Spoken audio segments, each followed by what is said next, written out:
Welcome to the Rainy Day Rabbit Holes podcast, your escape from the mundane. Dive into the rich history of the Pacific Northwest with us and let your mind wander down the rabbit hole. Because in the Northwest, it's always raining something weird. I am Shea. And I'm Jody. Let's fall down the rabbit hole.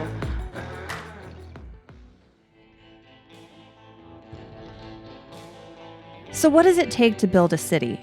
Vision? Ambition? Or just a complete disregard for what society thinks? Henry Yesler had all three.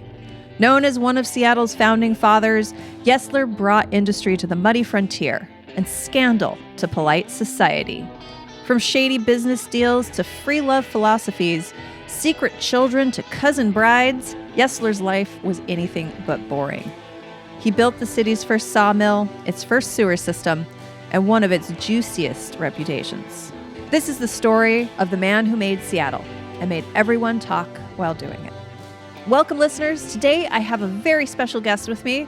It's only Bryon Kershaw from the Spirits and Monsters of Old Seattle podcast. Hey, I'm so glad to be on. Thank you so much. Welcome, welcome. Now, not only do you have Bryon to thank for today's episode, as he suggested the topic, but he is our very own spreadsheet wizard for the Umbrella Podcast Collective. So, Bryon, please tell the listeners a little bit about your podcast. Absolutely. So, as you mentioned, I am our host for Spirits and Monsters of Old Seattle. This is what's called an actual play podcast. So we are doing a tabletop role-playing game that I am running for a group of friends, and we're recording it, then cutting down a lot of the boring parts of asking, how does this work? Where did I find this? Hey, does anyone have any snacks? And getting right to an actual story. We then add music and sound effects, making it kind of like a radio drama. Yeah, it's really fun. I love the storytelling aspect, and the music and sound effects really just take it from just listening to people play a game to an actual event, an actual experience. I really like it. Yeah, it's really fun. We can find that at... That's going to be spiritsandmonsters.com, which I am still shocked we were able to get the domain for. I know everybody that has a domain for their podcast are like, we snagged it. And I was like, are there that many people looking for that domain? No, and so there you can find links, I'm sure, to listen on all of the major podcast platforms, or search for it in your major podcast platforms. And you can always go to rainydayrabbitholes.com/umbrella to find links to their show, as well as all of the other great podcasts under our umbrella. And I might be joining Bryon for a little project this year. Spoilers. Can't say anything just yet, but... Sci-fi movie RPG sort of hint, hint. The best sci-fi horror movie ever made. Now, Bryon, before we get started, Yes. I want to play a little game with you. Absolutely. So let's do a round of Would You Rather. Let's go. All right. Would you rather gamble $5, equivalent to $148 today, on Henry Yesler's Totally Not a Scam lottery for a chance to win his mill worth about $3 million today, or take your chances flushing a toilet in 1850 Seattle during high tide? Oh, you've given me two very bad choices. Can I have a C option? That's it. One or the other. Well, Throw your money away. Get a chance of poop exploding in your face.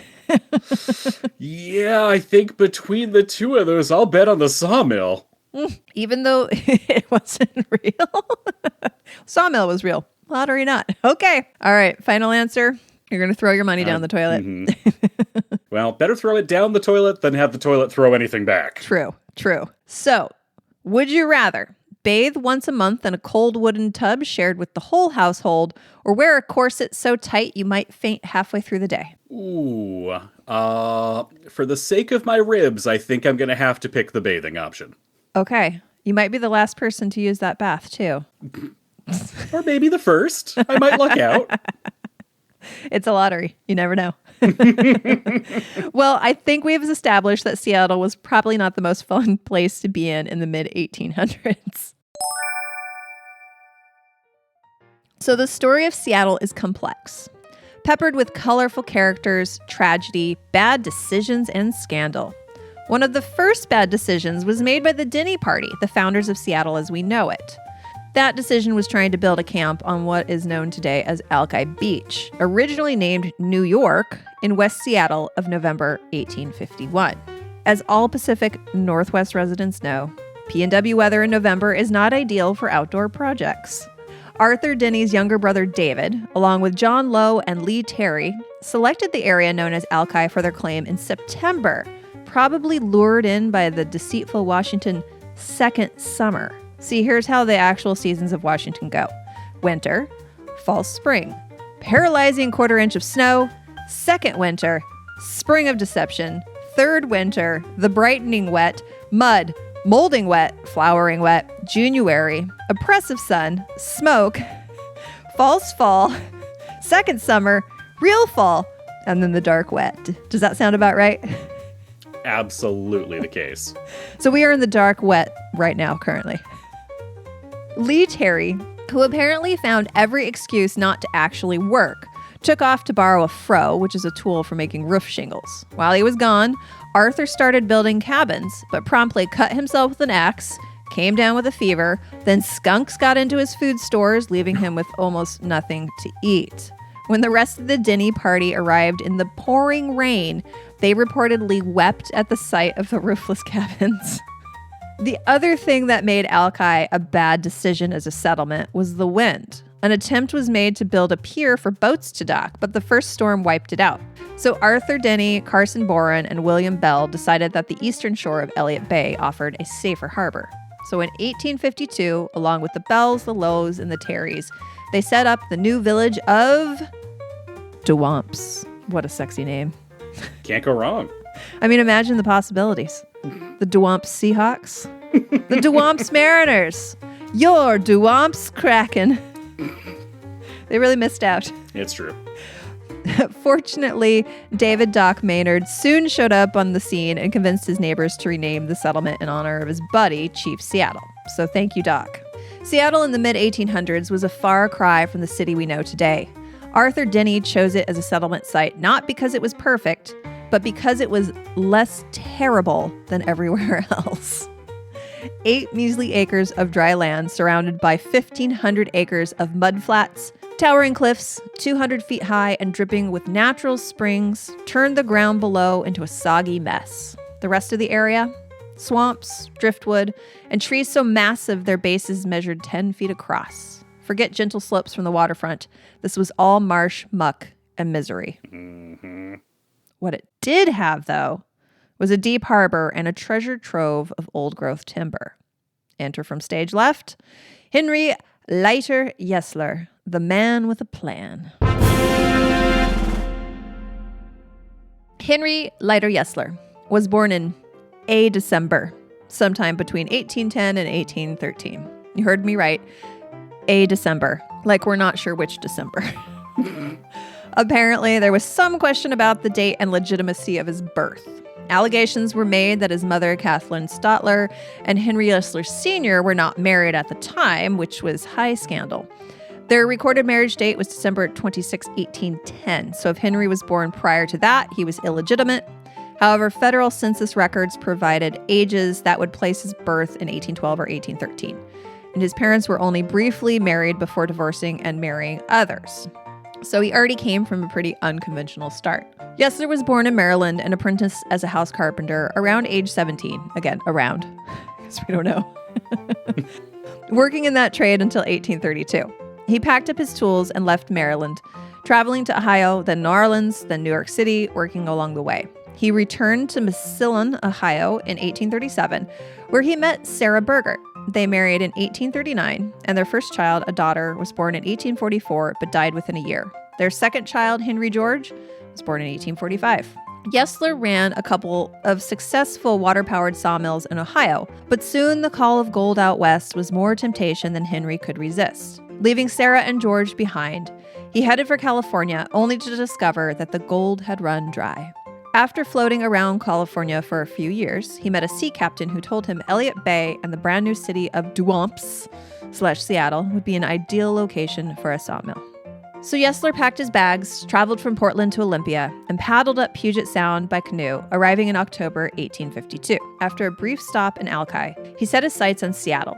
By then, William Bell, Arthur Denny, and David Denny, Carson Bourne, and Doc Maynard had already staked claims and built a few rough cabins.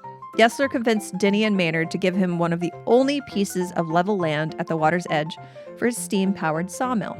What's ironic is that Doc Maynard, the man who gave Yesler some of the land, eventually died broke, while that tiny plot turned into a gold mine worth over $1 million to Yesler. Yesler claimed land on what became known as First Hill, later using part of it for skidding logs from the hillside down to the mill, a route that became known as Mill Street, then Skid Road, and finally Yesler Way. While waiting for his mill equipment, he built Seattle's first real structure, the Yesler Cookhouse, which served as the heart of the city and his first home in Seattle. So before we continue, let's take a little break and hear from our not scandalous sponsors.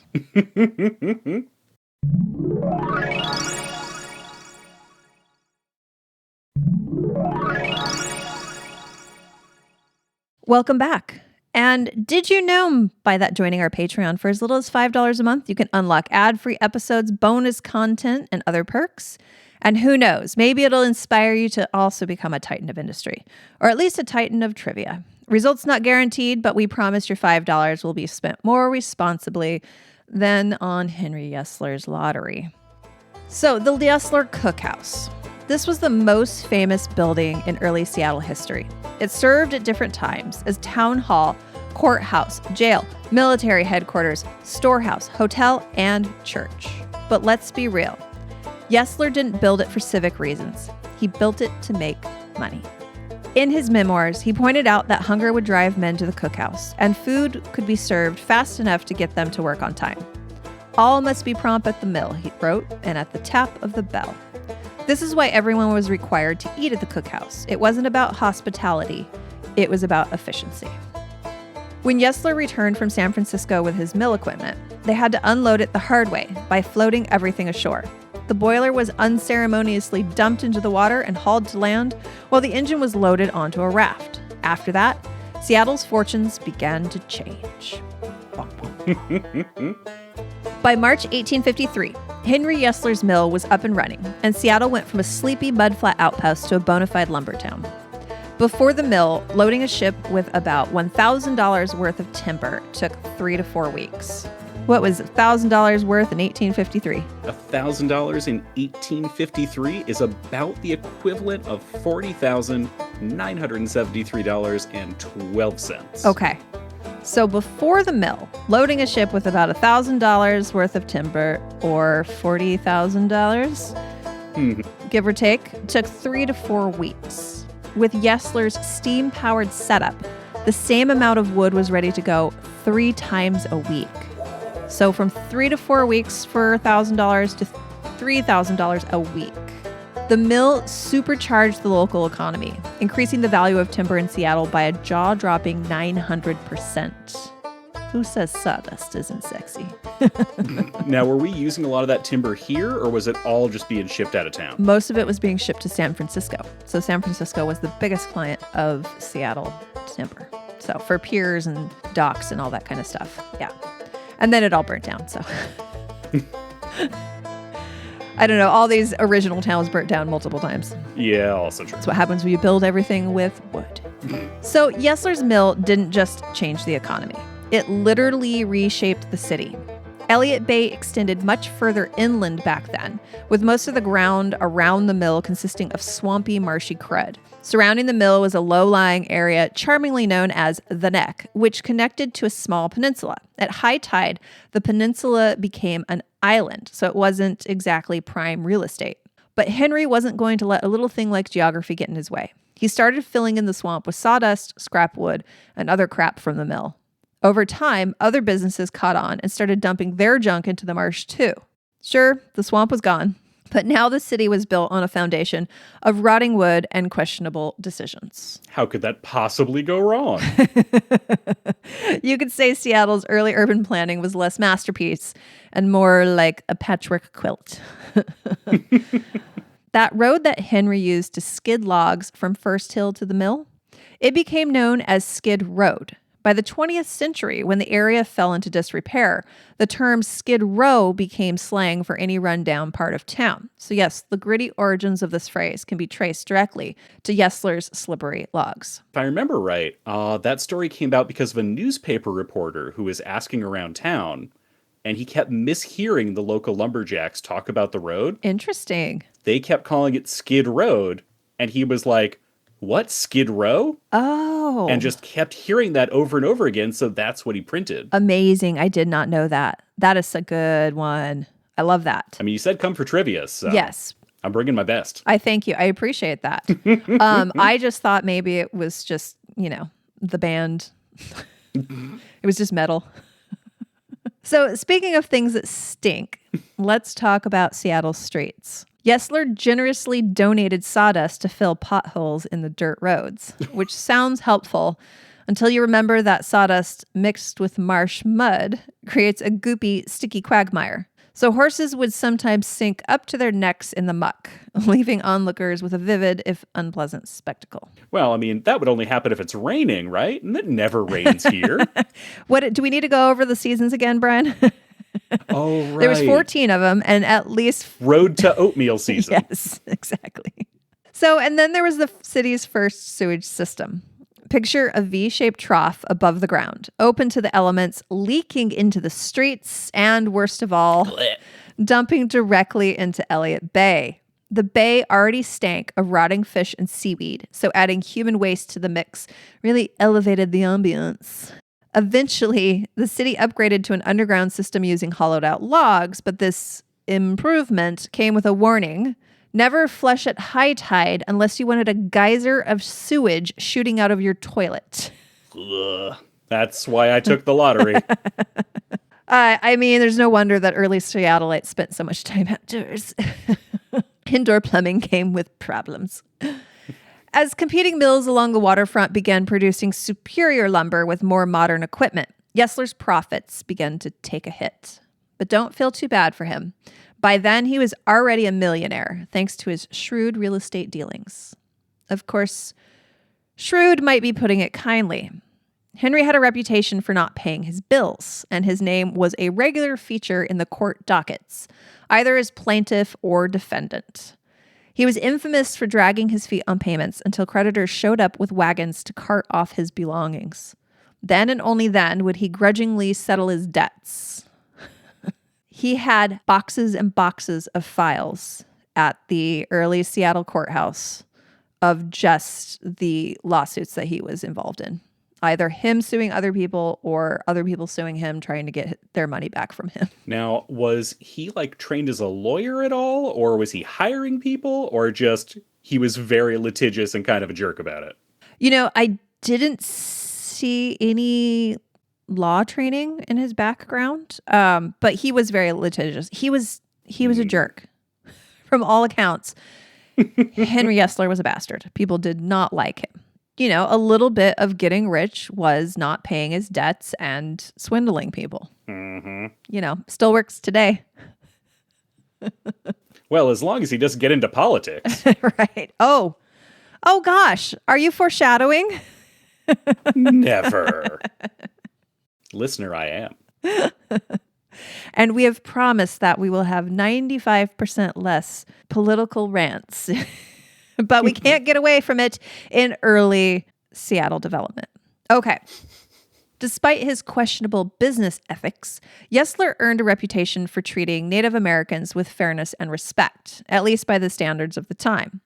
Members of the Duwamish tribe worked at his mill in nearly every capacity, often paid in brass tokens redeemable for cash or goods at local stores on Yesler's accounts. It wasn't an ideal system, but it was a better deal than many natives got elsewhere in Washington Territory. During the 1856 Battle of Seattle, Yesler played a key role in protecting the settlement. As tensions between settlers and native tribes escalated, Yesler donated lumber to build a blockhouse, providing much-needed shelter. Later, as acting Indian agent, he persuaded roughly 150 Duwamish to relocate to Bainbridge Island and employed most of the remaining 50 in Seattle at his mill. Yesler's ability to navigate these complex relationships may have spared the city more bloodshed. But don't worry, His knack for stirring the pot would find plenty of other outlets. Henry Yesler's grand ambitions in Seattle came with a hefty price tag and someone else's money. The original steam-powered sawmill that put Seattle on the map was made possible by a generous $30,000 loan from Yesler's old Ohio buddy. So if $1,000 was 40,000, and then we do that with some 30, that's 120,000. Am I doing math? I was just about to ask, was that a $30,000 loan in Yes. today's money or in 1800 In money? 1800s money. Math's not my forte. Same. I have an AA, I'll have you know. Oof. That is the equivalent of about 1.2? $750,000. Oh, shoot. Okay. I did not do very good math. Okay. So he was given this $30,000 loan from an old buddy in Ohio, John McLean. But as Seattle's fortunes soared, McLean's patience with Yesler's financial shenanigans hit rock bottom. Despite multiple trips out west to collect, McLean struggled to get his money back. By the time the dust settled, $18,000 of the loan was still unpaid, forcing McLean to sue his old friend to collect the balance. Yesler may have been a visionary, but his bookkeeping left something to be desired. That's going to be a really bad feud between the two of them. It's going to take a while before it dies hard. Yeah. I mean, you had John McClane. I could not at least try and get that reference in. Is it a Christmas movie? I say no. That's the burning question. I say yes, but I also just like to be a turd. A little contrary. I will say Gremlins is a good Christmas movie. It is, and it is a Christmas movie. They're singing Christmas carols, and there's gremlins with Christmas hats on, and they wrap. Exactly. Don't they wrap poor Mowgli in Christmas lights? Mm-hmm. At one point, we did that to my dog once Oh, no. when I was a teenager. Not very nice. Watch too much Gremlins. I did. This incident set the tone for Yesler's curious blend of business brilliance and financial slipperiness. His tendency to dodge debts and cut corners didn't just strain friendships, it also tested the patience of an entire city. Yesler's knack for ruffling feathers soon moved from the boardroom to City Hall, where his tenure as mayor, and a particularly scandalous lottery scheme, would cement his reputation as a man both admired and exasperating in equal measures. By the mid-1870s, Henry Yesler had transformed himself from a sawmill tycoon into a local political operator with a knack for turning public office into private gain. His term as King County Commissioner from 1875 to 1876 provided plenty of opportunities for monkey business, and Henry was nothing if not enterprising. One of his most audacious ventures was the Grand Lottery of Washington Territory, which promised to fund a road over Snoqualmie Pass but delivered mostly scandal. After lobbying the territorial legislature to legalize lotteries, Yesler issued the first license, to himself, naturally. Well, yeah, you got to test it out. Exactly. Make sure that the lottery runs smoothly. The lottery's grand prizes included his mill, valued at $100,000, and his wharf, which brought in $700 a month in rental income.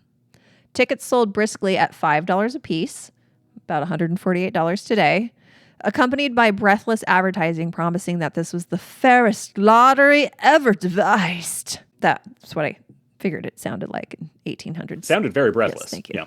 But as the months passed, it became clear that none of the money was going towards the Snoqualmie Road. A grand jury declared the entire operation illegal, and Henry was convicted of running an unauthorized gambling scheme. While the lottery fizzled, its legacy lingered, attracting unsavory characters to Seattle and kicking off a crime wave that culminated in the city's only recorded lynching. And we'll get to that. Ooh. Yet the lottery was just one feather in Yesler's cap of civic shenanigans. Across the street from what is now the Fry Hotel Apartments at 3rd Avenue and Yesler Way lies a small triangular park.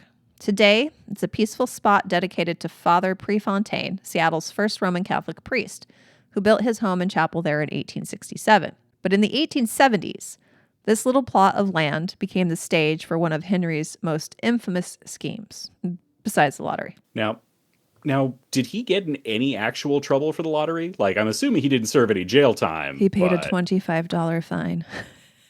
My God, out of his lottery winnings? Right? Because it doesn't sound like he had to give the money back. No, he paid a $25 fine. That's it. This is not surprising. Yeah, there were other people that were implicated in that scheme, and somebody had to pay up to $125, but most of the people either got away with no fines or $25. Yeah, he just paid $25. Nice. Do we have any record of how much total money they got for the lottery scheme, or is it all unknown and Henry took that knowledge with him? I think it's unknown. I want to say he had something like wanted to sell like 30,000 tickets or 60,000 tickets or something that was like multiple times the actual population of Seattle. Mm-hmm. It was just assuming everyone will just buy 10 at $5 a piece. That was $148. I mean, how many lottery tickets are you going to buy at $148? And if I remember right, wasn't like one of the highest paid people in town paid like $30 a day? Oh. Or like $30 a week? Yeah, I don't know. That'd be interesting. I try to pull it back from the number of times I've been on the underground tour here in Seattle, but I believe one of the highest paid people in town was the sawmill's lead engineer, who was getting paid $30 a week. A week, which was about how much? You're making me do more math. Just Google how much was $30 in 1860. Then we'll just put it in the middle. So that was probably ballpark like $1,100. Okay, so not a ton of money, but decent. Decent.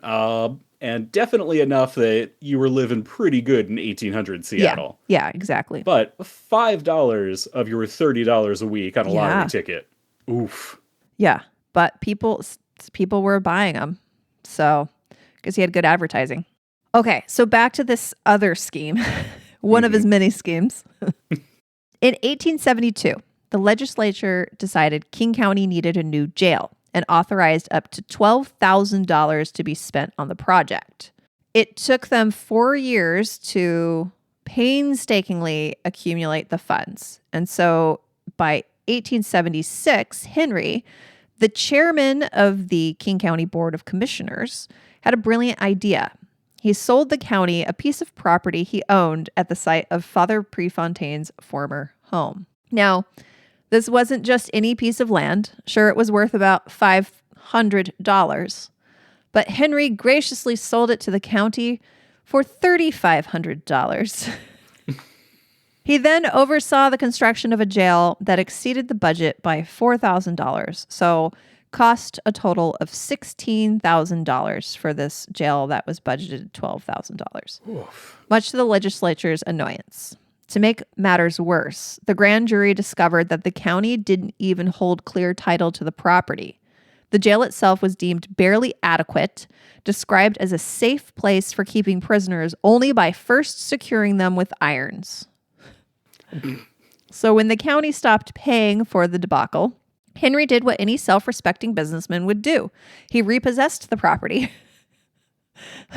The jail was promptly converted into an office building rented out to paying tenants. Adding insult to injury, the land was also tied up in a $22,000 mortgage that Yesler had taken out, which meant the county hadn't just overpaid. They'd paid for a property already deeply in debt. So the whole mess became a well-remembered lesson in civic planning, or lack thereof. From that point on, Seattle officials became much more particular about obtaining clear title before erecting public buildings. As for Henry, he walked away with a tidy profit, a new office building, and his reputation as Seattle's most audacious hustler firmly intact. You know, I'm really glad that the city of Seattle has learned so many lessons from history, and we've never made any other bad decisions on, say, public works projects, tunnels being dug, it's all been smooth sailing since the 1800s. Absolutely. We never go over any projects by hundreds of millions of dollars. No. But the scandals didn't just stop with the lottery and failed jail.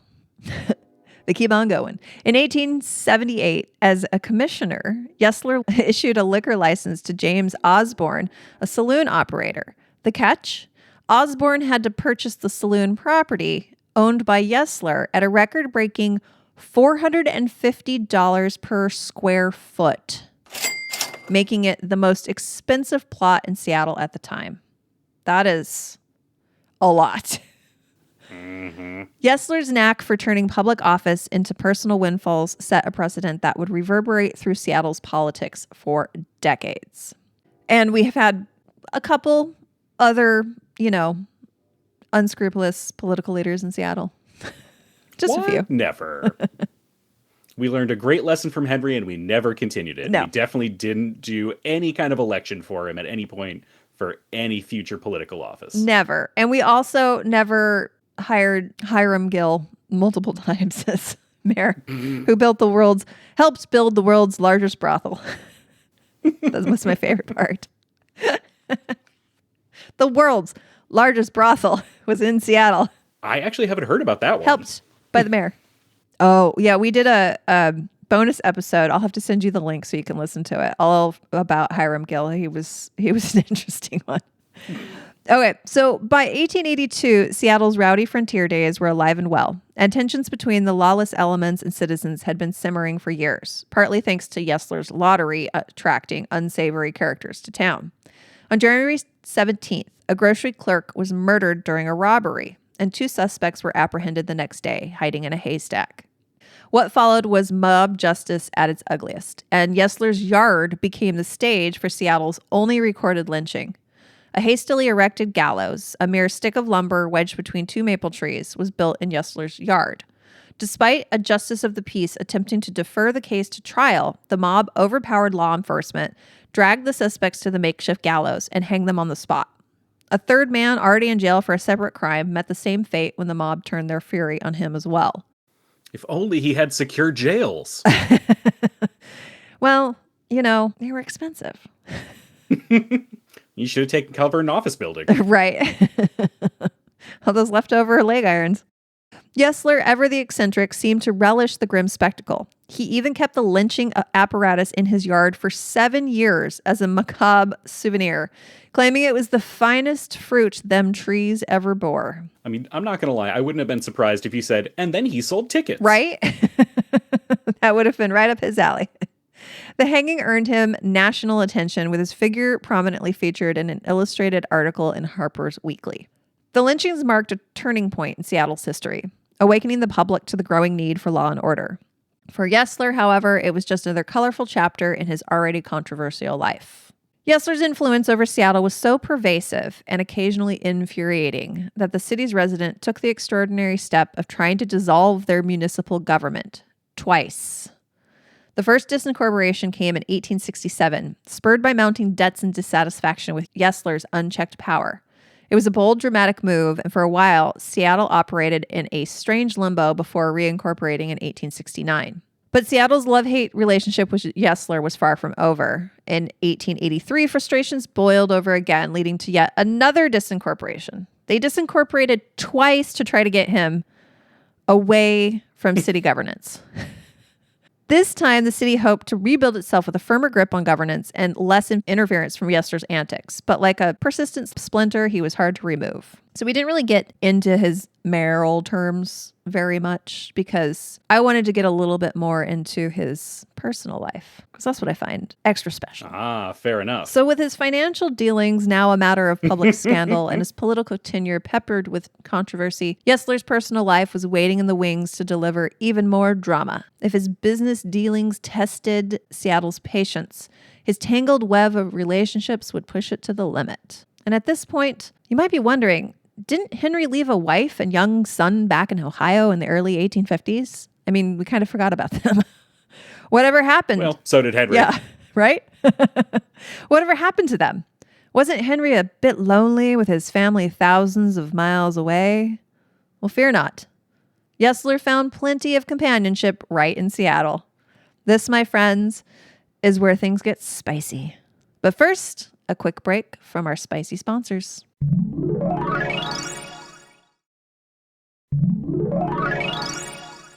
Welcome back. And hey, if you're all about the bonus content and couldn't care less about ad-free episodes, then the Spreaker Supporters Club is your jam. For just $3 a month, you can binge every bonus episode we've got with limited ads.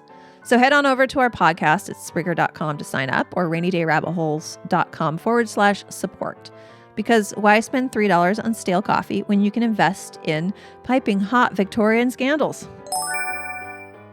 All right, so as you may remember, Henry left his wife Sarah and their son, Henry George Yesler, back in Ohio in 1851. They corresponded frequently, with Sarah forever asking when she'd be able to join him in Seattle. But Henry always had an excuse. He was scouting for mill locations, he was building the mill, or he was warning of the dangers of local native uprisings. Always an excuse, always a delay. Busy running a lottery. Busy running a lottery. Busy scamming the city. I got things to do, honey. What Sarah didn't know was that Henry wasn't exactly pining away in solitude. Henry hired many native workers for his mill, including Chief Curley, who worked closely with him. Native women often did household work for the white pioneers, and Yesler's household was no exception. Historian Alexandra Harmon notes that many white bachelors in the Pacific Northwest took native wives for both practical and personal reasons, though this often caused tensions within both communities. Catherine Blaine, the wife of Reverend Blaine, never one to hold back, wrote, "Quite a number of her neighbors were in the States members of churches, but are now universalists or infidels in theory and in practice no better. The intercourse the whites have had with the Indians is such as to debase both. The Indians are at best are but a poor degraded race, far inferior even to the lowest among you." She sounds like fun. Yeah, I think I'd take a pass on hanging out with her. Scathing. She was an early Seattle Karen. Oh, she was a Catherine. Could Karen be a short for Catherine? That was 1800s Karens. Absolutely. Henry, however, did not share such views. Not at all. One particularly significant relationship was with Susan, the young daughter of Chief Curley, who worked in Henry's household. On June 12th, 1855, Susan gave birth to a baby girl, little Julia. Whether Sarah knew about Susan and Julia before arriving in Seattle in 1858 is unclear, but when she finally made the trip, leaving their ailing son with relatives, tragedy struck. Henry George passed away before he ever saw his father again. Some accounts claim that when Sarah discovered Susan and Julia in her husband's home, she embraced Julia as her own. Nevertheless, Julia was soon sent to a foster family, and Susan was moved to live with another man. But here's the kicker. Sarah didn't seem all that fazed by Henry's infidelity. So, you see, Henry and Sarah weren't your average Victorian couple. They were spiritualists, hosting seances in their own home and staunch believers in free love. Now, this wasn't the free love movement of the 1960s with its flower crowns and tambourines. The 19th century version, tied to early feminism, advocated for the freedom to love whomever one chose without legal or religious interference. And both Henry and Sarah embraced this philosophy wholeheartedly. Sarah's openness extended to her close friend, Eliza Hurd, a young widow with whom she shared a particularly passionate bond. Their letters leave little to the imagination. In one, Eliza wrote, "Oh, Sarah, I wish to say so much, and I cannot say anything. I want to sleep with you again. I would like to step into your bathing room tonight and take an ablution, and you might shower me too, and I think I wouldn't squeal so bad." Clearly, history will remember them as roommates. Close friends, companions. Sarah frequently traveled to San Francisco for water cures with Eliza, but to deflect gossip, well, not just to deflect gossip, there was more to it, and we'll get into that next week. Eliza married a spiritualist doctor who often practiced from Henry's home. After Sarah's death in 1887, Henry decided to build the most extravagant mansion in Seattle, a $50,000 gingerbread masterpiece, and that's about $1.7 million today. And who moved in as his housemaid? Would it be Eliza? Oh, no. Eliza was wearing bloomers in San Francisco at that point. Oh, I see. His 24-year-old cousin, Minnie Gaggle. He was 80-ish at this point, right? 70-ish? 70-something? 70-something? If eyebrows weren't already raised, the gossip that followed made sure everyone was paying attention. Among the Yesler papers housed at the Washington State Historical Society, which I went and looked at, is a letter dated November 1890 from an old friend. Okay, so I go to the Washington State Historical Society. You have to make an appointment. Mm-hmm. And they bring the boxes out to you. I don't know if you've ever been there. I have not. It's a beautiful building on the outside and quite boring on the inside. But It was really fun. And within this box, there were 41 files. And you can only take out one file at a time. And most of it was letters, photocopies of letters between Henry and Sarah. And most of them were in indecipherable 1800s cursive and faded. So a couple of them had been transcripted. And I went through every single one of those files. And I only have an hour and they're going to close. And it's 5 minutes to closing. I finally get to file 40. And this is where I hit pay dirt. Now, there was not a transcription. So I was like, hey, can I get photocopies? And so they kindly photocopied this letter for me. And this is where I was like so excited. Like, this is the juicy stuff I was looking for. And this letter is worth quoting pretty heavily as it perfectly captures the scandal at the time. To my former friend, I have been thinking for a long time that I would like to write you a letter as I have much to say of what is important to you.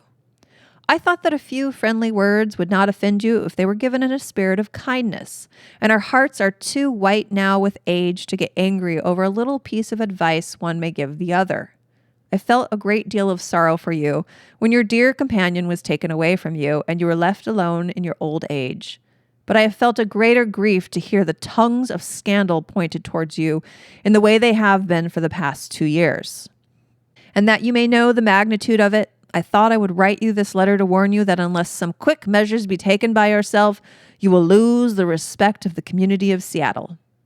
The story that is going around is that you sleep with that girl you have at your house, and that she has been with child by you several times, and that you have had it doctored away, that you took her east to have an operation performed on her, that you have 2 girls at your house that you sleep with, and that you want to marry one of them, and that you make her fine presents and give her money for wrong purposes. Clutch your pearls.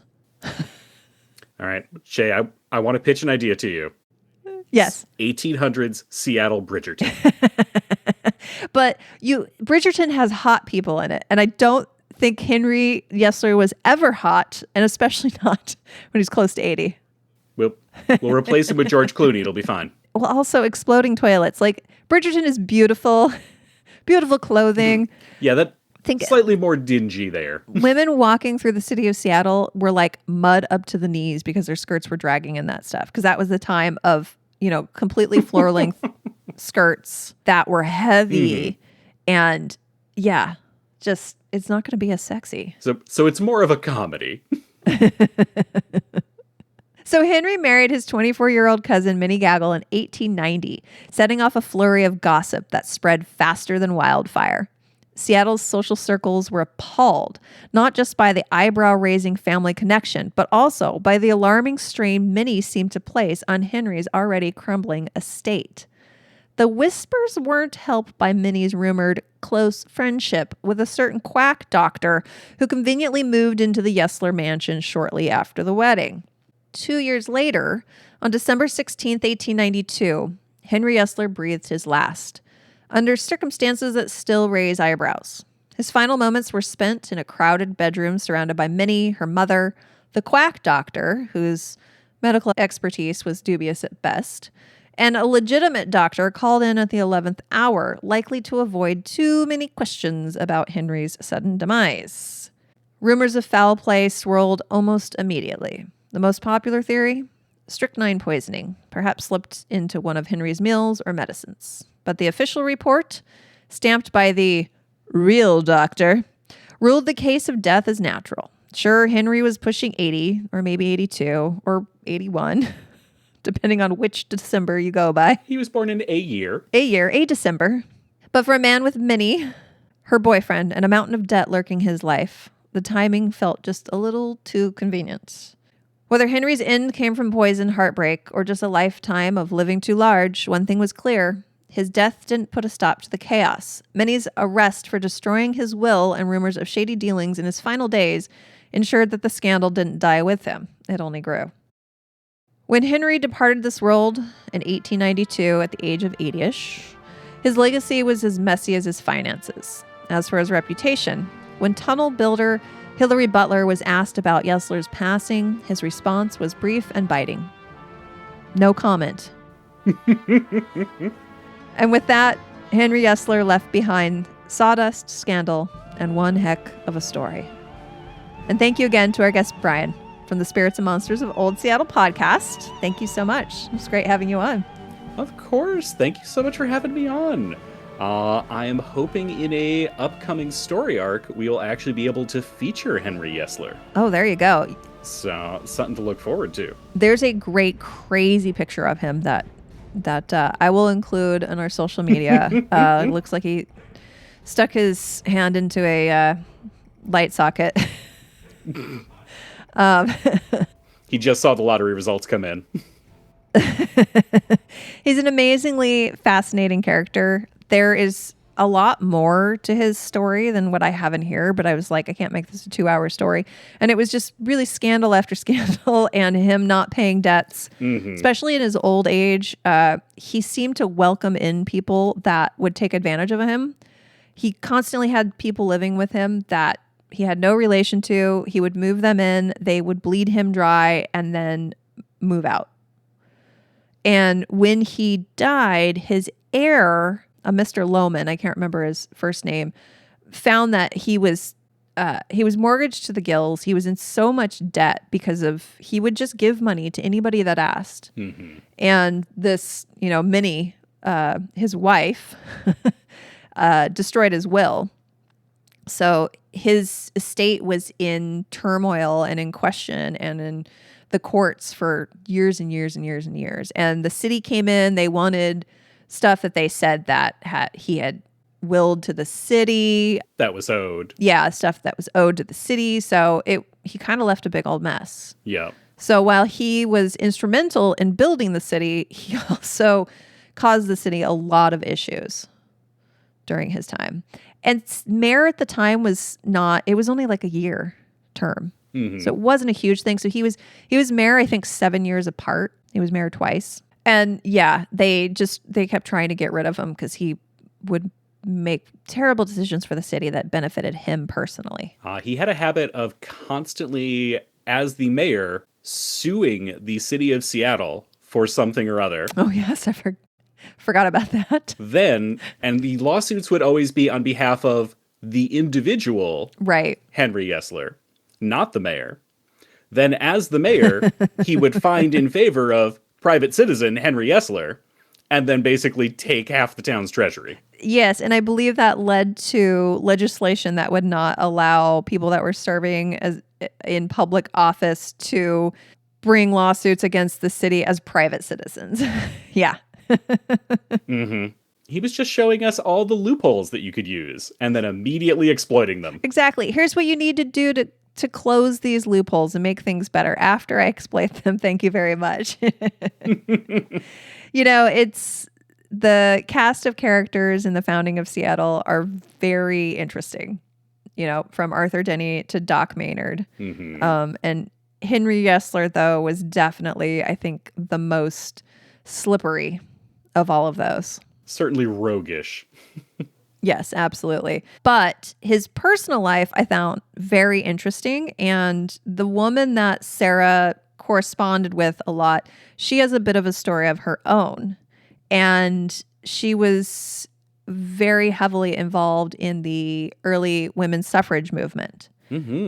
Next week, we will hear about Eliza Ann Woodard and that story. So, all right. Well, I got to tune in for this. And a little bit more about free love in the 1800s.